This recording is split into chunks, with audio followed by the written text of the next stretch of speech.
Sa bawat hakbang ng ating paglalakbay sa edukasyon, may mga gurong palaging nagbibigay sa atin ng tamang asal at mga guro na hindi lamang nagtuturo ng mga aralin, kundi nag-iiwan din ng mga aral sa buhay.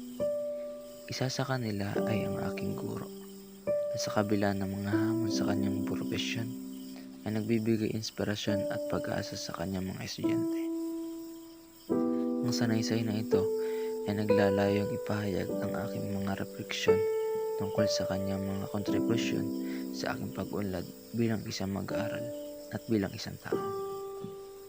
Sa kanyang mga salita at gawa, natutunan ko ang kahalagahan ng pagsusumikap, tiyaga at malasakit na siyang mga pundasyon sa aking patuloy na pag-aaral at pagtahak sa hamon ng buhay.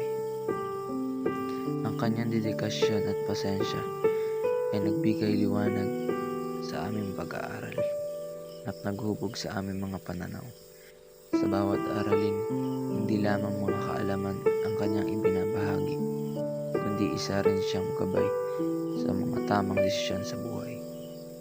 Sa huli, ang aking guro ay hindi lamang isang tagapagturo, kundi isang mentor at kaibigan na nag-iwan ng hindi matutumbasang alaala sa aking puso at isipan. Ang kanyang impluwensya ay mananatili sa akin habang ako'y patuloy na naglalakbay